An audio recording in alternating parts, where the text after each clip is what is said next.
semuanya, perkenalkan nama saya Elisa Belia dengan NIM 231011-6320016 dari Prodi Pendidikan Bahasa dan Sastra Indonesia Angkatan 2023 Universitas Lambung Mangkurat. Di sini saya akan membuat video tugas pengganti UAS mata kuliah sejarah sastra yang diampu oleh Ibu Dr. Dwi Wahyu Chandra Dewi, MPD.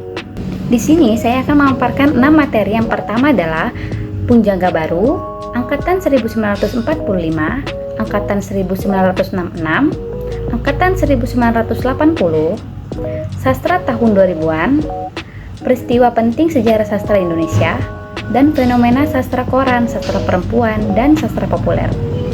Yang pertama ada Pujangga Baru. Pada mulanya, Pujangga Baru adalah sebuah majalah sastra Indonesia yang diterbitkan dari bulan Juli 1933 sampai Februari 1942.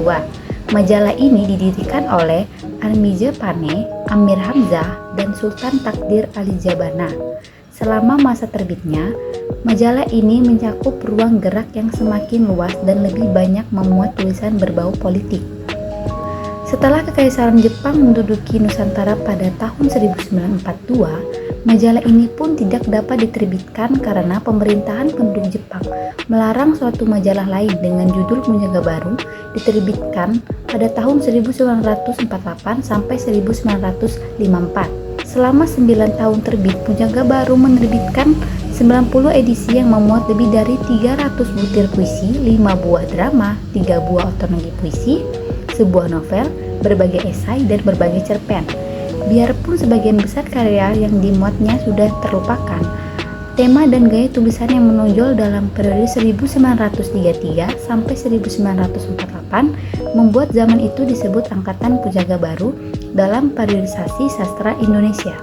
Punjaga Baru muncul sebagai reaksi atas banyaknya sensor yang dilakukan oleh Balai Pustaka terhadap karya tulis sastrawan dan masa tersebut, terutama terhadap karya sastra yang menyangkut rasa nasionalisme dan kesadaran kebangsaan. Sastra Punjaga Baru adalah sastra intelektual, nasionalistik, dan elitis. Angkatan Punjaga Baru adalah angkatan yang lahir dengan terbitnya majalah Punjaga Baru. Majalah Punjaga Baru hadir untuk dijadikan wadah para penulis untuk menyumbangkan karya sastra dan kebudayaan.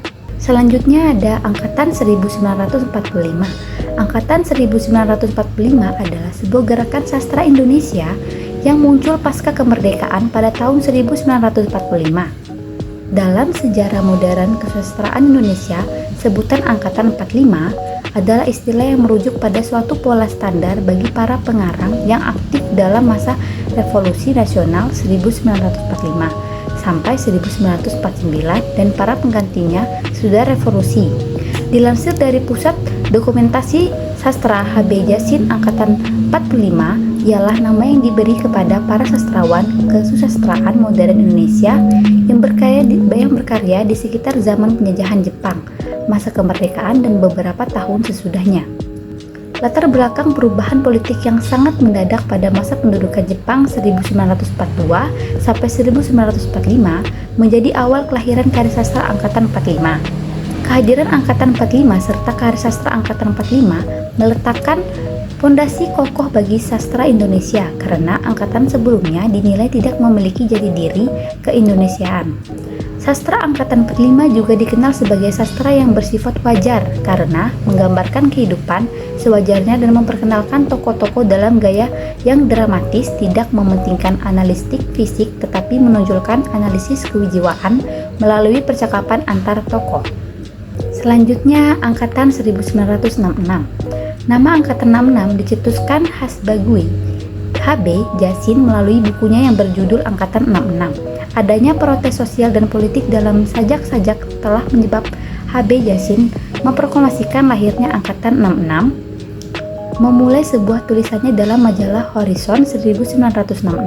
Angkatan ini lahir bersamaan dengan kondisi politik Indonesia yang tengah mengalami kekacauan akibat merajalelanya paham komunis serta maraknya penyalahgunaan kekuasaan pada periode 1960 sampai 1970 yang turut mengakibatkan polarisasi karya sastra pada masa itu. Pada saat itu, PKI hendak menguasai negara dan berusaha mengerti ideologi Pancasila dan ideologi komunis. Situasi seperti itu memberikan ciri kepada karya-karya sastra yang dia hasilkan pada periode ini.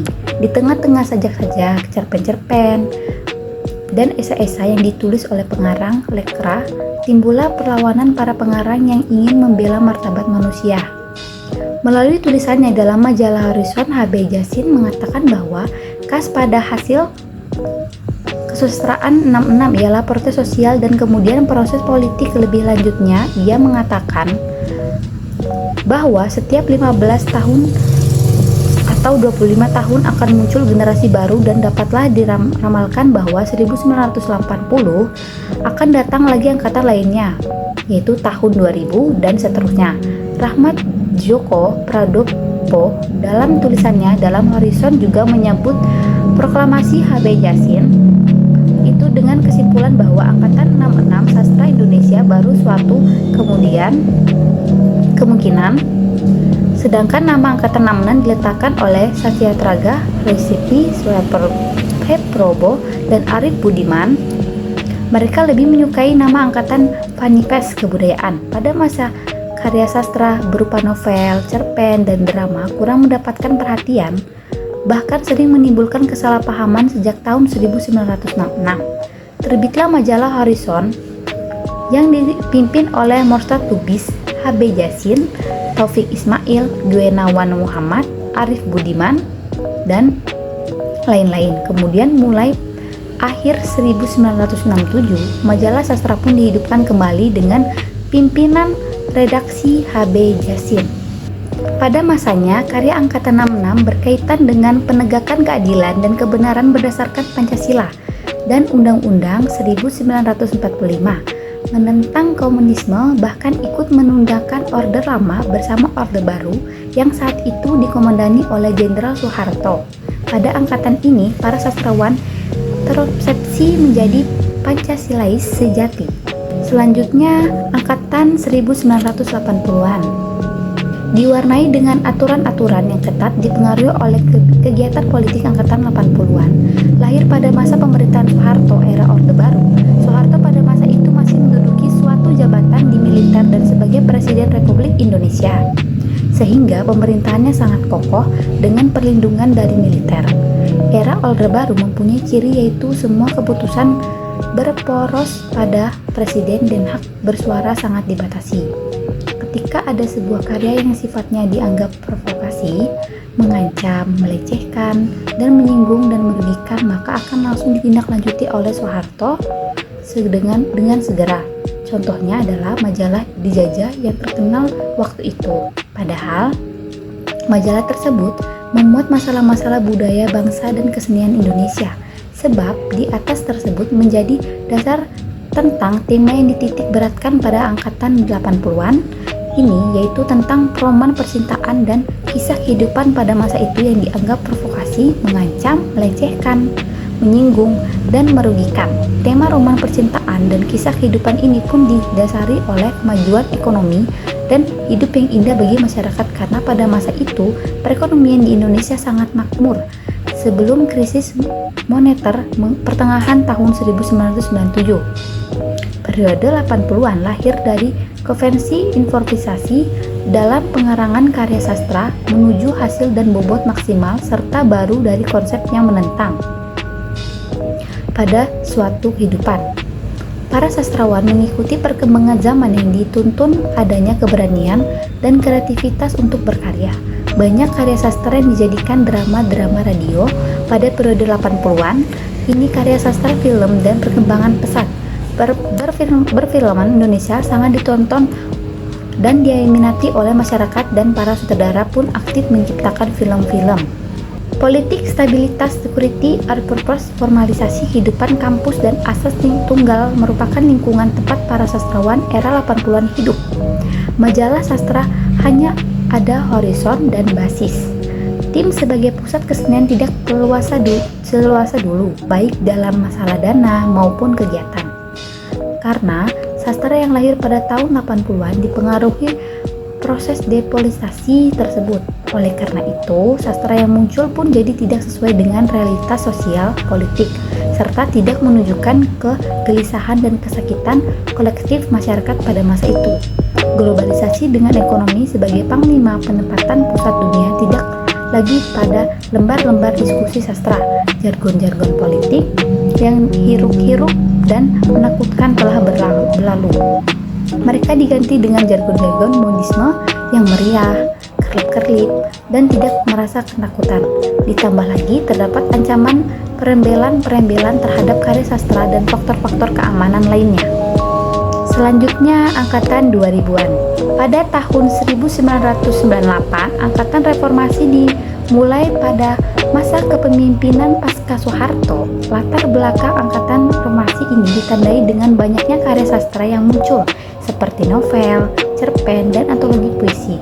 Banyak penyair yang ikut serta meramaikan sajak-sajak politik pada masa itu. Sastrawan pada angkatan reformasi mempertimbangkan keadaan sosial politik yang terjadi pada tahun 1990.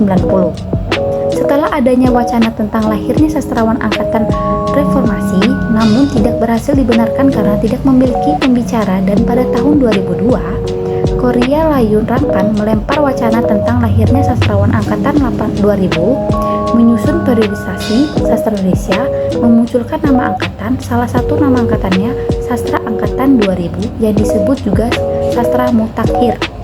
Kemudian diterbitkan buku tentang sastrawan angkatan 2000 pada tahun 2002 oleh Gramedia di Jakarta. Sekira 100 penyair dan kritikus sastra yang dikusertakan Korea Layun Rampan ke dalam angkatan 2000, termaksud mereka yang sudah mulai menulis sejak tahun 2080-an. Selanjutnya, peristiwa penting sejarah sastra Indonesia.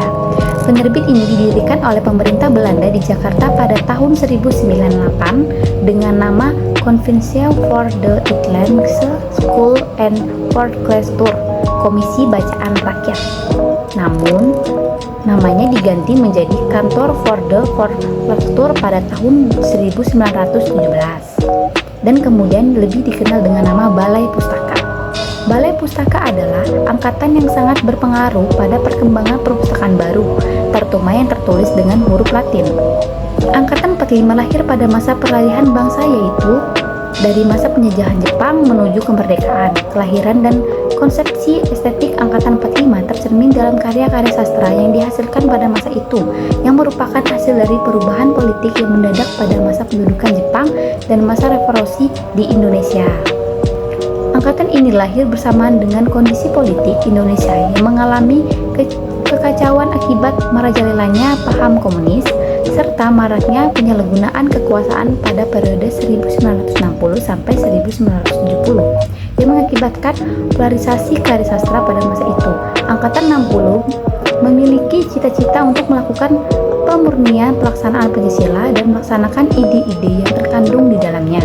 Manifest Kebudayaan adalah sebuah deklarasi yang dibuat oleh kelompok penulis dan intelektual Indonesia pada tahun 1963 yang menyusung humanisme universal. Manifesto Kebudayaan mengutamakan bentuk kesenian yang mengabdi pada kepentingan rakyat.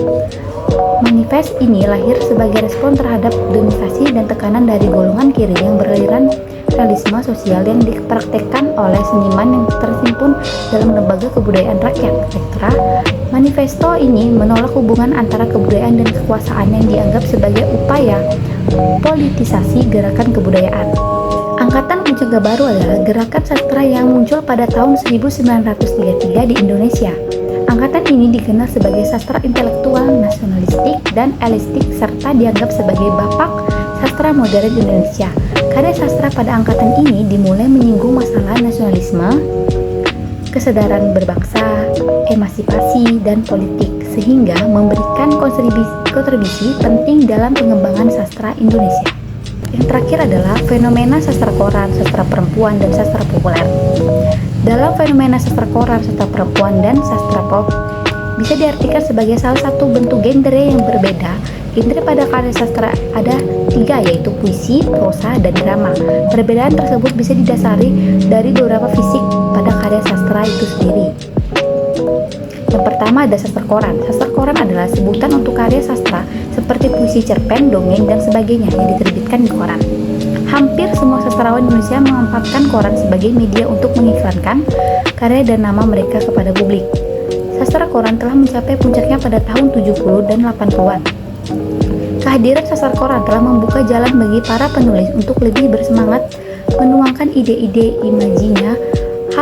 Hal itu tentu didorong oleh keinginan agar karyanya bisa dinikmati oleh para pembaca.